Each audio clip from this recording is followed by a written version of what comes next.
I saw on X this afternoon where Mr. Macaroni attacked Wike, the FCT minister, of the choices of words he used while addressing a group of Nigerians. Here it reads, Nigerian politicians lack regard for Nigerians, and this is because they have never been accountable to the people. The other day, the FCT minister was addressing some Nigerians, and he said, "Are you stupid? Is it because I came down to talk to you?" And he went ahead to say, "You are a civil servant." That's addressing politicians, and in this case, I think the FCT minister. Mr. Macaroni says, "You are a civil servant. What do you mean by, is it because I came down to talk to you? You are talking to the people that pay your salary. Whatever privileges your office allows you is as a function of your service to the people. You work for the people and not the other way round. Arrogance has no place in public office. Nigeria is not a private entity. Your duty is to serve. You are not anybody's chairman." So next time any Nigerian politician is addressing the people, please remind them that they are speaking to the people they are serving, not their followers. Last night, I read some, sad news from Nigerians and what most of them are going through in the hands of the Nigerian army. I never knew that it is unacceptable to make a phone call or to answer a phone call if you are in front of a military barracks or if you are approaching or at a mobile police checkpoint, until I read this story last night. There are sad stories. I'm going to first of all read about the one that was written by this girl, also I think on X.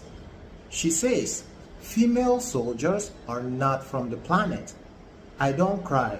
My eyes don't come out. I picked my mom's call at barracks gate. I didn't know it was wrong. They asked me to pick from the checking points to the gate." To those of you who are wondering what does she mean by they asked me to pick, maybe there were like things that were littered at the barracks gate. So that's what she means, pick. That's what they asked her to pick for her punishment for answering a call in front of the barracks gate. So she says, "I picked my mom's call at barracks gate. I didn't know it was wrong. They asked me to pick from the checking point to the gate. I did. She asked me to stop.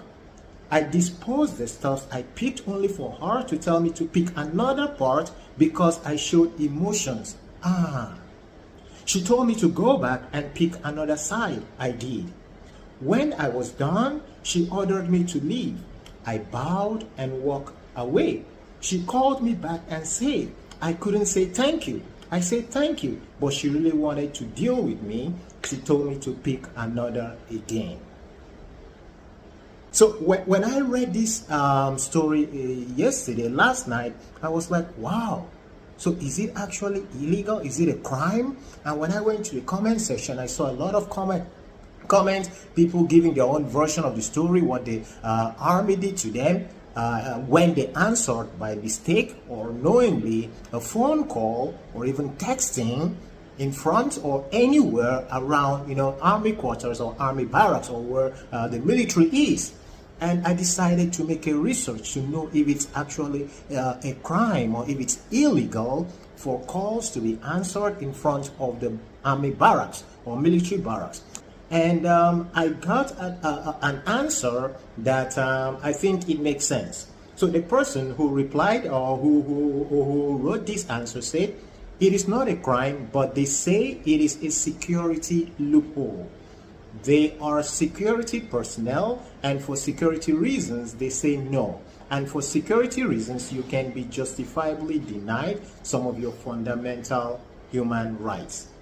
And he went on to add, "Let me ask, if you don't make call at the checkpoint, will you die?" Yeah, he's asking a reasonable question. But again, honestly, guys, I never knew that it was illegal to make a phone call or even to answer a phone call in front of the military barracks. I understand the security aspect. Yes, it is true, because you might be in front of the military barracks and be giving coordination to enemies. But the question is, in front of this military barracks or in where there is a mobile police checkpoint, are there notices, are there signposts that are written, do not speak on the phone at this point? If there are such signs and people still go ahead to answer calls, then it's on them. But however, even if somebody answers an innocent call, like this girl who said that it was her mom who called her, and maybe she was ignorant, or maybe she saw the sign and didn't take it into consideration, or maybe didn't even see the sign at all.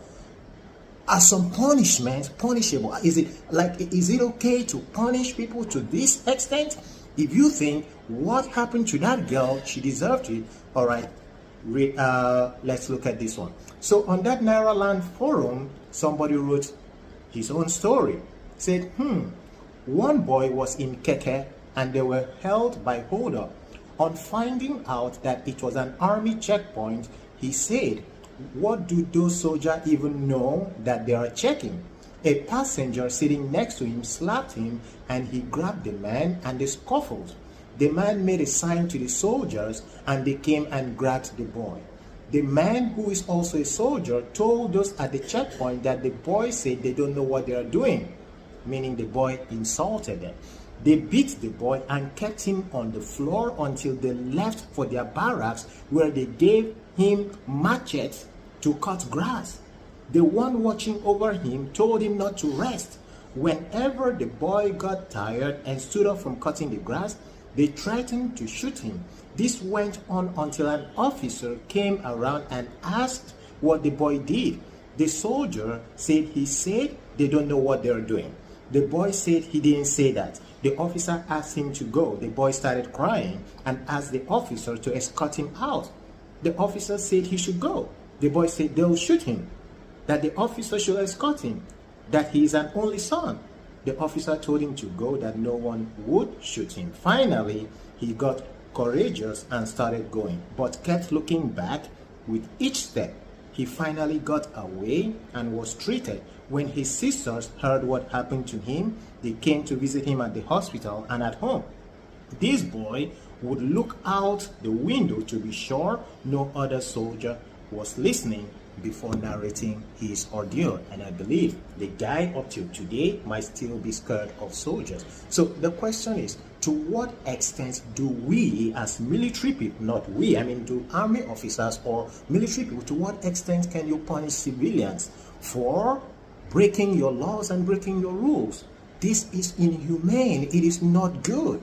There is a certain level of punishment, if that's your code of punishing people for civilians who do not know your law or may not know your laws or may be ignorant of your laws. There are mild punishment.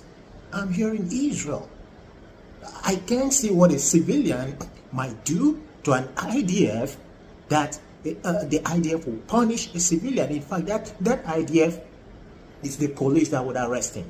Now, don't see as police arrest military before. Now, don't see. Don't happen now. So, please, the Nigerian military, we know that, most of these laws that we, the civilians, break, we break them unknowingly, ignorantly. But please, you guys should know the level of punishment you give.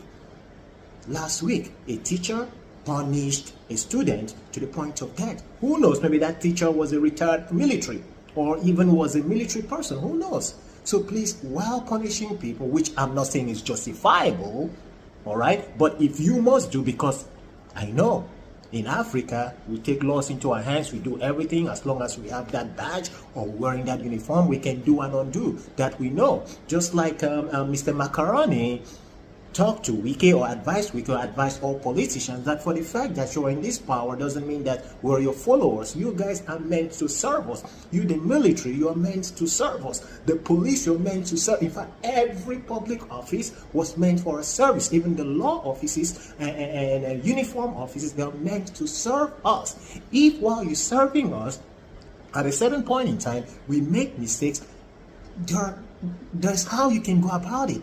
not treating people as if they are criminals or as if they did something very bad. Imagine that first girl. She was answering a call, maybe she didn't know, or maybe she did it on purpose, but that punishment, come on. And this last story, the guy you guys, dealt mercilessly with, it's uncalled for. So I don't know, guys, is it a crime for somebody to answer a phone call in front of the military barracks or at the mobile police checkpoint? Let's hear your comments. And if you had any kind of experience like this, maybe you were maltreated, mishandled by military people, by police, let's say, you can also feel free to write in the comment section. So boy, the crackhead, wishing you all a wonderful day. Bye for now.